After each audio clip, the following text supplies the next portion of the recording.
Saya lagi nyari jawabannya Prof. Mahfud. Saya nyari-nyari di mana ini jawabannya. Kok nggak ketemu jawabannya? Bapak Mahfud MD untuk merespon tanggapan dari Bapak Gibran Rakabuming Raka. Waktu Bapak 1 menit dimulai ketika Bapak berbicara. Silakan. Saya juga ingin mencari itu jawabannya ngawur juga itu. Gila ini. Ngarang-ngarang ndak karuan mengkaitkan dengan sesuatu yang tidak ada. Gitu ya. Gini loh, kalau akademis itu gampangnya kalau bertanya yang kayak gitu-gitu tuh recehan. Gitu. Recehan. Oleh sebab itu tidak layak dijawab menurut saya. Dan oleh sebab itu saya kembalikan saja ke moderator. Ini tidak layak dijawab pertanyaan kayak gini. Tidak ada di jawabannya. Gue berterima kasih sama Gibran karena lu semalam gue yang tidak yakin memilih lu menjadi semakin yakin untuk tidak memilih lu. Terima kasih. Gimana ya? Saya mau punya kata-kata seperti ini di segmen keempat ya. Saya punya kata-kata seperti ini. Calon wakil presiden yang dilahirkan dari proses pelanggaran etika cenderung yang bersangkutan tidak memiliki etika atau adab. Itu yang ditunjukkan Gibran malam ini. Dia tidak menunjukkan etika dan adab sama sekali di panggung. Debat boleh kita kemudian berperang argumentasi. Tapi debat tidak kemudian dengan gaya dan model-model gimmick-gimmick yang kemudian merendahkan. Boleh beradu argumen, saling menjatuhkan silakan. Tapi tidak merendahkan dengan gaya-gaya yang tidak penting di atas panggung. Jujur, apa yang dilakukan oleh Gibran kepada Pak Mahfud, saya sebagai orang Madura merasa tersinggung. Sangat-sangat merasa tersinggung. Tunggu saja Gibran, akan ada gelombang dari orang-orang Madura yang akan menjatuhkan kamu. Karena kamu tadi, gerakan kamu itu jelas-jelas merendahkan Profesor Mahfud sebagai orang Madura yang kita hormati. Ayo Reng Madura, patao kak, Reng Madura kak. Apa sih Reka laku Gibran rola menghina Reng Madura kak. Dia dengan gayanya seakan-akan merendahkan Pak Mahfud.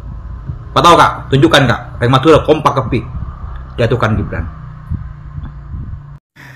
Jadi dari debat cawapres malam ini bisa kita simpulin nih ya, orang baik itu akan kumpul sama orang-orang baik, orang-orang jahat akan kumpul sama orang-orang jahat. Nah itu ya, orang-orang yang nggak punya etik ya kumpulnya juga sama orang-orang yang nggak punya etik. Itu udah nggak bisa dirubah, buah nggak akan jatuh jauh dari pohonnya. Nah itu yang terjadi malam ini. Kita bisa lihat ya. Jadi buat kamu semuanya, jangan sampai salah pilih. Kita nggak mau punya pemimpin yang tidak punya etika. Nah, dari sini kita punya satu garis besar kesimpulan bahwa Gibran ini memang songong menurut saya. Dia terbiasa melanggar etik aturan debat, termasuk juga melanggar etik konstitusi MK. Nah ini, anak ini betul-betul kalau dibiarkan berkuasa, dia akan seterusnya merasa menjadi anaknya Jokowi, bukan menjadi Gibran Rakabuming Raka. Nah ini yang akan menjadi gambaran kepada kita, mengapa kita harus melawan Gibran dan Prabowo. Terima kasih. Luar biasa. Acara debat tadi itu beneran ngebuka mata kita semua. Di atas ilmu itu ada yang namanya etika. Percuma orang itu punya ilmu segudang tapi nggak ada etika sopan santun. Pak Mahfud sukses memberikan pelajaran etika sopan santun untuk kita semua. Bagaimana seharusnya seorang manusia sebagai makhluk sosial dalam berinteraksi terhadap sesamanya. Beliau tetap bijaksana dalam menjawab pertanyaan tanpa perlu melecehkan lawannya. Dan Gibran juga sukses ngasih contoh untuk kita semua bagaimana contoh manusia tanpa etika sopan santun terhadap yang lebih tua. Gibran ini sama sekali nggak mencerminkan gaya anak muda zaman now. Karena gua yang posisinya juga sebagai anak muda tetap masih punya etika kalau ngomong sama orang yang lebih tua. Dan sebagai penutupnya, buah itu jatuh tidak jauh-jauh dari pohonnya. Berarti kalau anaknya beres, orang tuanya beres. Didikan orang tuanya beres. Kalau anaknya nggak punya sopan santun, orang tuanya pasti lebih parah lagi. Apa lo? Ini parah nih.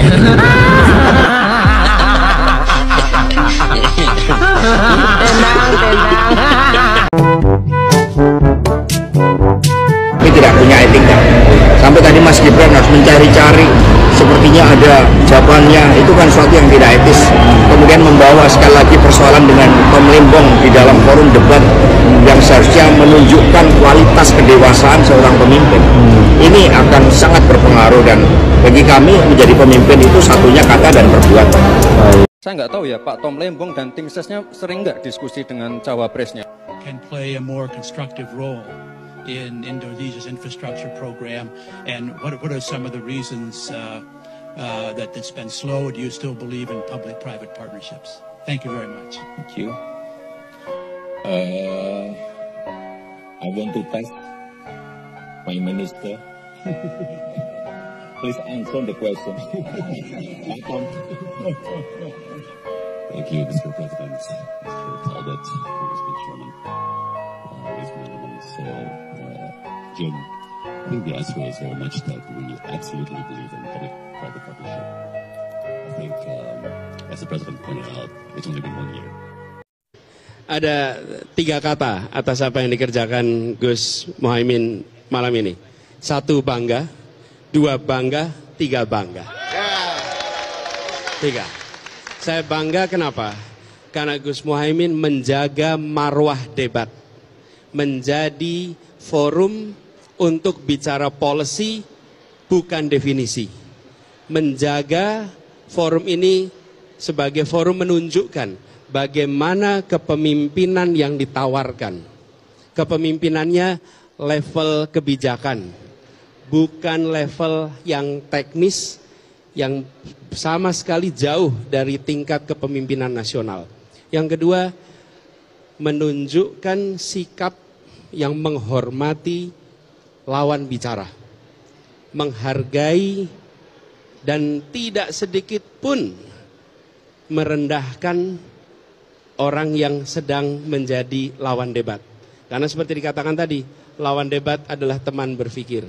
Dan Gus Imin menunjukkan kepada kita sikap yang terhormat. Dan itu semua didasari apa? Semua mulai dari etik. Semua mulai dari etika. Kalau etik itu dihormati, ditinggikan, maka perilaku akan mencerminkan itu. Dan tadi kita menyaksikan, saya rasa seluruh rakyat Indonesia malam hari ini bisa menyaksikan. Bukan hanya gagasannya, tapi etika dalam forumnya ditunjukkan. Kenapa?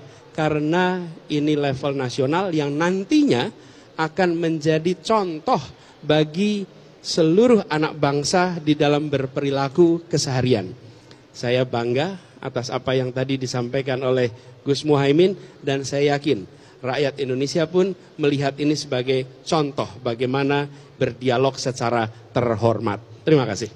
Aku Demokrat, aku Anies. Masya Allah, Bang Anda.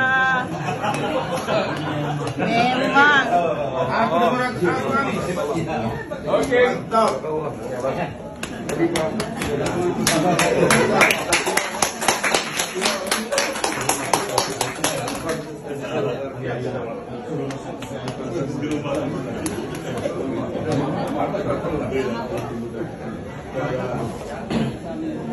Allahu Akbar.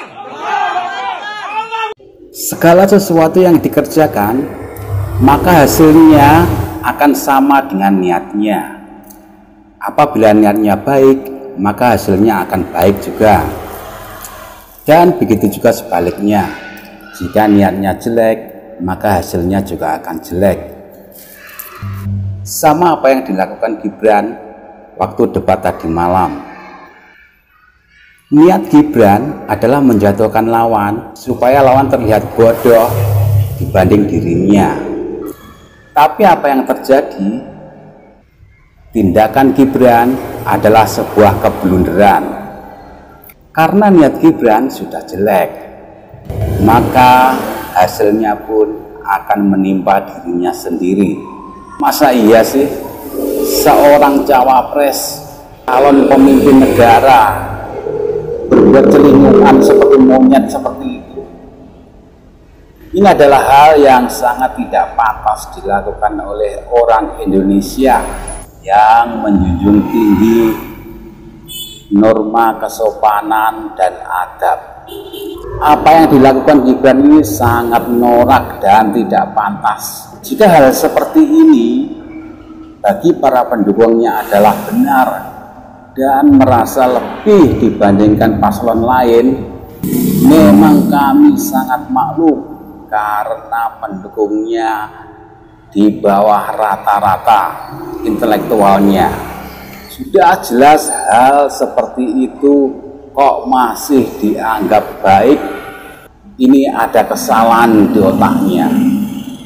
Adu gagasan silakan, perang gagasan silakan, tapi kalau disertai dengan gerakan yang seperti monyet seperti itu adalah pelecehan dan sangat tidak sopan santun. Ini justru malah menunjukkan bahwa itu adalah merendahkan dirinya sendiri dan timnya. Ya maklumlah, buah jatuh tak jauh dari pohonnya. Begitulah kira-kira. Pinternya hanya acting, tapi dalam kenyataannya nol besar. Silakan teman-teman nilai sendiri. Dan jika yang masih mengidolakan 02, berarti ada yang salah pada pemikiran